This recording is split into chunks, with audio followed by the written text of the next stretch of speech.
dollarga xizmat haqqi, zapchastlari bilan hamma narsasi o'zimizda. Bu Cobaltga qilib berilgan ishlarni hozir sizlarga ko'rsatib o'taman. Birinchi qilib bergan ishimiz rullariga multirol knopkalarni qo'yib berganmiz. Magnitofon, bu yoqdan kruz kontrol ishlagan bo'lgan. Ikkinchi qilib bergan ishimiz foydali narsalardan dvornik ligrovkali kulchator qo'yib berganmiz. Zavodskoy o'zida ligrovkasi bo'lmaydi. Yomg'ir kam yog'gan paytda mana shundan ligrovka qilib ishlatsanglar bo'ladi. Uchinchi qilib bergan ishimiz hozirgi kunda trendga chiqqan 4 ta rejimli programma yozib berganmiz. Ko'rsanglar bo'ladi, normal rejimda turibdi. Mana mana shundan o'zgartirsanglar bo'ladi. Ekonom rejimga o'tdi, yana bitta bosamiz. Sport rejimga o'tdi, yana bitta bosamiz.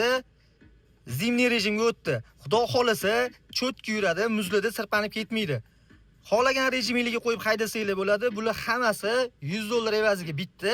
Kimni Cobaltga shunaqa xizmatli kerak bo'lsa, Lifecar o'ziga murojaat qilsanglar, ishinglarni cho'tki qilib bitkazib beramiz. Xizmatlar bo'yicha pastdagi nomerlarga bemalol aloqaga chiqsanglar bo'ladi.